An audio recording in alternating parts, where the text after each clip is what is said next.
guys, Assalamualaikum. இன்னைக்கு வீடியோல மாவே பிசையாம ஓவனும் இல்லாம பேன்லயே வெறும் பிரெட்டை வச்சு ஈஸியா பீட்சா எப்படி ப்ரிப்பேர் பண்றதுன்னு பார்க்க போறோம். வாங்க வீடியோக்குள்ள போலாம். நான் இன்னைக்கு 5 ஸ்லைசஸ் ஆஃப் பிரெட் எடுத்துருக்கேன். இது நார்மலான ஒயிட் பிரெட் தான். இது சின்ன சின்ன பீசஸா கட் பண்ணிக்கோங்க. கார்னர்லாம் எடுக்கணுங்கிற அவசியமே கிடையாது. இப்போ இந்த பிரெட் பீசஸ் எல்லாம் ஒரு பவுல்ல ட்ரான்ஸ்ஃபர் பண்ணிக்கோங்க. ஒரு ஸ்பூனுக்கு குறைவா சுகர் ஆட் பண்ணிக்கோங்க. ஏன்னா பீட்சா வந்து கொஞ்சம் ஸ்வீட்டியாக இருக்கணும் இல்லையா, அதுக்காக தான். தேவையான அளவு உப்பு ஆட் பண்ணிக்கோங்க.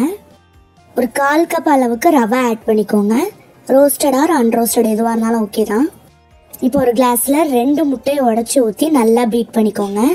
பீட் பண்ண எக்கை நம்மளோட பிரெட் பீசஸில் ஆட் பண்ணிக்கோங்க. 1/4 கிளாஸ் மில்க் ஆட் பண்ணிக்கோங்க. இதை உங்கள் கைகளாலே ஒரு தடவை நல்லா மிக்ஸ் பண்ணி விட்டுக்கோங்க. நீட் பண்ணணுன்னு அவசியம் இல்லை, ஜஸ்ட் உங்கள் கைகளால் மிக்ஸ் பண்ணி விட்டாலே போதும். எல்லா பிரெட் பீசஸோடையும் எக்கும் மில்க்கும் மிக்ஸ் ஆகிற அளவுக்கு மிக்ஸ் பண்ணி விட்டால் போதும். இப்போ ஒரு ரவுண்டான நான்ஸ்டிக் பேனில் மேலே ஆயில் விட்டுக்கோங்க. கொஞ்சம் நிறையாவே விட்டுக்கோங்க. அது எல்லா இடத்துலையுமே இந்த மாதிரி ஸ்ப்ரெட் பண்ணி விட்டுக்கோங்க. இப்போ நம்ம ரெடி பண்ணி வச்ச பேஸை இதில் ஆட் பண்ணிக்கோங்க. இந்த மாதிரி கரண்டியை வச்சு நல்லா ஸ்ப்ரெட் பண்ணி விட்டுக்கோங்க. ஒரு ரவுண்ட் ஷேப் நமக்கு வந்தால் போதும்.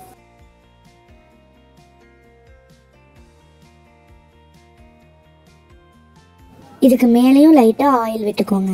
ஒரு 5 to 7 minutes மீடியம் ஹீட்டில் வச்சதுக்கப்புறம் இந்த மாதிரி ஒரு பிளெயினான பிளேட் எடுத்து அந்த பேனை இந்த மாதிரி தலைக்கீழாக திருப்பி அந்த பேஸை இந்த பிளேட்டில் விட்டுக்கோங்க. இப்போ மறுபடியும் இந்த பேஸை நம்ம டவாவில் போடுறோம். ஒன்றுமே கிடையாது, இதை ஜஸ்ட் நம்ம பெரட்டி போடுறோம், அவ்வளோதான். அதை கேர்ஃபுல்லாக பண்ணுறோம். இப்போ இதை பெரட்டி போட்டதும் மேலே பீட்சா சாஸ் இல்லைனா கெச்சப்பை நல்லா ஸ்ப்ரெட் பண்ணி விட்டுக்கோங்க. கெச்சப்புக்கு மேலே நம்மளோட கிரேட்டட் சீஸை ஆட் பண்ணிக்கோங்க. நீங்கள் ஸ்லைஸ் சீஸ் கூட நீங்கள் விருப்பப்பட்ட மாதிரி ஆட் பண்ணிக்கலாம். மேலே உங்களுக்கு விருப்பமான வெஜ்ஜீஸை ஆட் பண்ணிக்கோங்க. நான் இன்னைக்கு onions, capsicum and tomato add பண்ணுறேன்.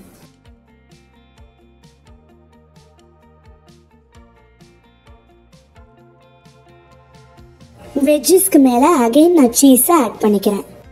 இப்போ இதில் கொஞ்சமாக சில்லி ஃப்ளேக்ஸ் அண்ட் ஆரிகானோவை லைட்டாக ஸ்ப்ரிங்கிள் பண்ணி விட்டுக்கோங்க.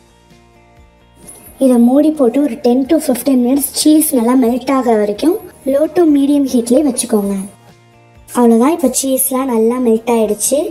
இதை ஒரு பிளேட்டில் ட்ரான்ஸ்ஃபர் பண்ணி உங்களுக்கு விருப்பமான சைஸில் இதை கட் பண்ணி நீங்கள் சர்வ் பண்ண வேண்டியதான். உங்களுக்கு சடனாக பீட்சா சாப்பிட்ணும் போல் இருக்குது, பட் ஹோம்மேடாக இருக்கணும்னு நினைக்கிறீங்க, குயிக்காகவும் பண்ணணும்னு நினைக்கிறீங்கன்னா இதுதான் உங்களுக்கு பெஸ்ட் மெத்தட்.